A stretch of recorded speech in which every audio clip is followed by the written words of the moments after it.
Let there be carnage because we're talking about Venom tonight.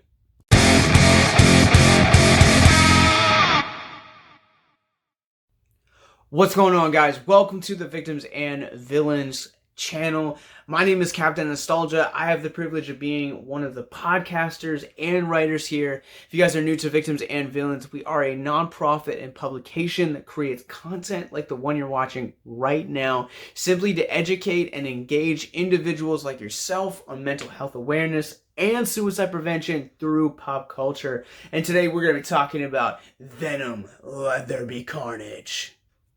That title's so much fun to say.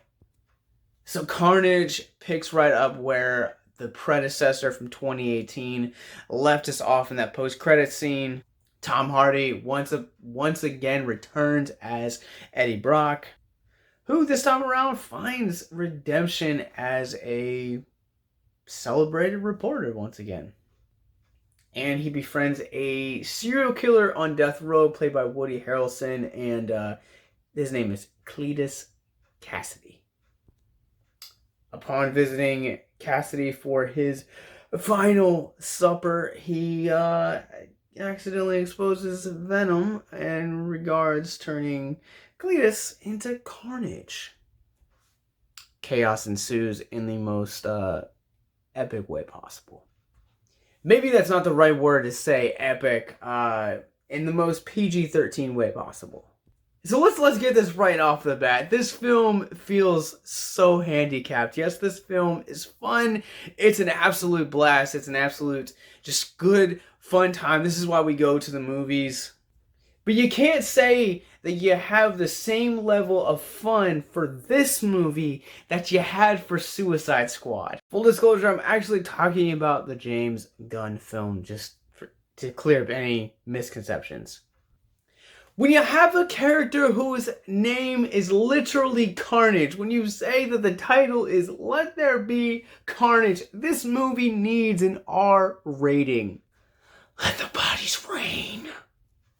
But nope, we do not get that here. This is a movie that I would say, honestly, to live up to its full potential, it needs an R rating. The reveal scene alone of Carnage is just an absolutely brutal, bloodless massacre. And just to kind of put this into perception, I've seen war movies with the same kind of violence, and that's what this movie needed. That aside, I really liked Woody Harrelson as Cletus and Carnage. Mind brain fart there for a second.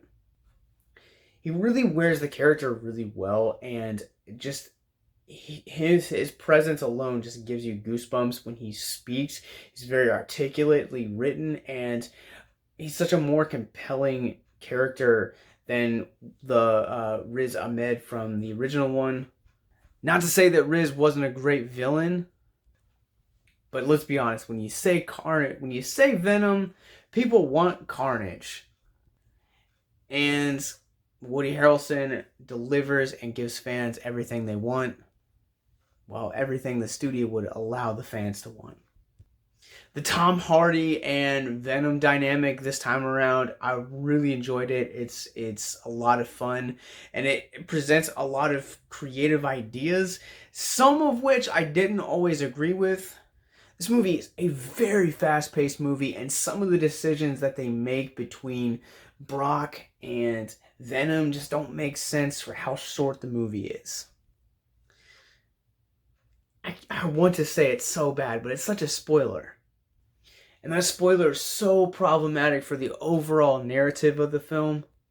Like, I guess you could argue it allowed for some character development, but I would want the movie to be just like 20 minutes longer if you're going to take that route. This film presents really great ideas in its short runtime.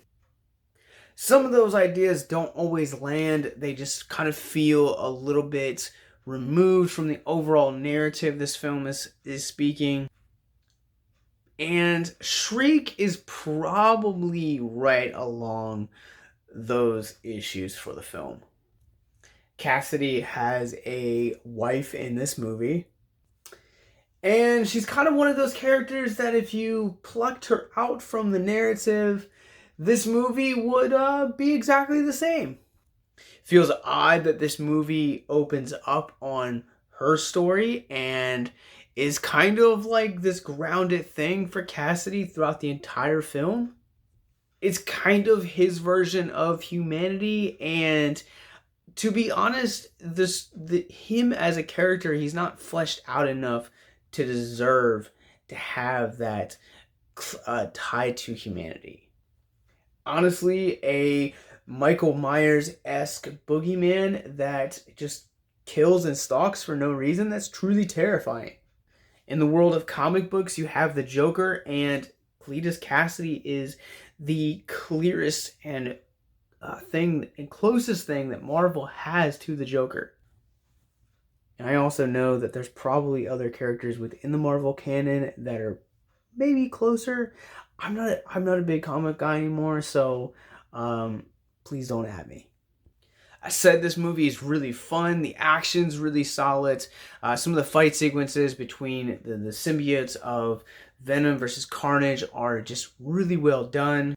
Bringing Andy Sierkis on as the director is probably the best thing that this movie has ever done.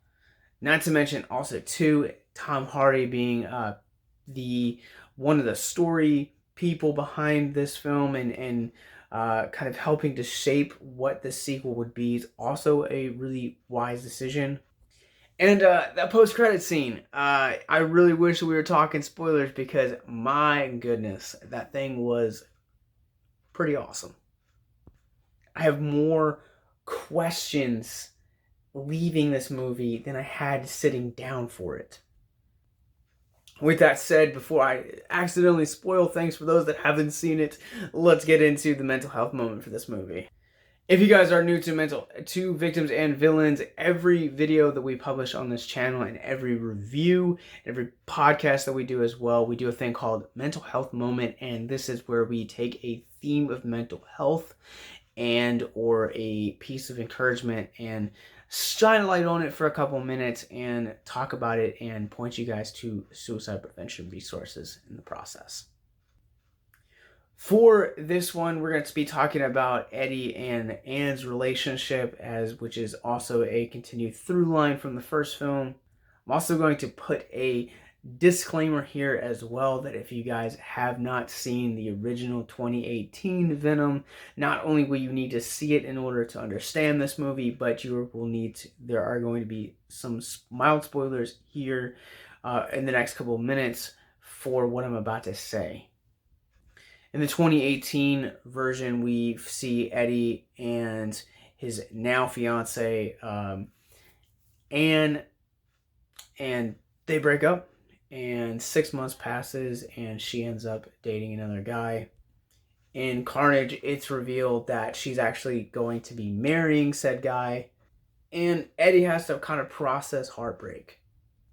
Some of the character and narrative decisions that I had took issues with, that I said I couldn't talk about because it spoiled a good chunk of the film. Let's just say that character and those character decisions actually bring Eddie and Venom closer. So why is that relevant to Anne? Well, long story short, tongue twisters. The heartbreak of finding out that Anne actually is going to marry Dan actually brings Eddie and Venom closer. And it just really goes to show that sometimes friendship and therapy and things that to get through tough times like heartache, sometimes all it takes is a really good friend. So I just want to encourage you guys that if you're going through something right now, to make sure that you guys have someone in your corner that you can talk to, that you can trust. Because it's really important.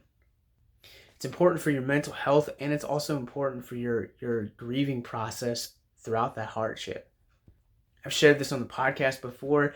Last year when we went through the pandemic, my wife and I moved and we changed cities, and our offices are based in Richmond. A part of that move, a lot of depression set in for me. And had not been for some of the friends that I had made here in Richmond, and also some of the people that I worked with here in Victims, I don't know that I would have ever made it through that season. So I want to encourage you that it only takes one person, one friend, one family member, one whatever to make it through, and just to see positive in the light, and to kind of grieve that situation and that heartache. That said, if you don't know anyone and you need someone to talk to, you guys can hit us up on any of our social medias, or at the same time, also click things like the Suicide Prevention Hotline. It's 1-800-273-8255. You can also text HELP to 741-741. We have a number of other resources in the descriptions below if you guys are watching this on IGTV. We also have, it's the link in the bio as well. One person truly makes the difference. Well, let's go ahead and run this through our Rorschach rating scale. Venom, Let There Be Carnage. I'm going to give this one a 3 out of 5. It's a really solid film. It's kind of campy, it's kind of goofy, but it's a fun time. I mean, this is why you come to the movies, and like I said, it has a lot of really great ideas. Some of them fall flat, some of them don't. The jokes really land. The CGI looks a lot better this time around, and the acting still pretty solid. Pacing's really good. I just wish that this movie would have done a little bit more with its runtime, or not made the decisions that it did. So if you guys have seen Venom, Let There Be Carnage, what did you guys think? Make sure that you guys comment below and let me know, and have a great day.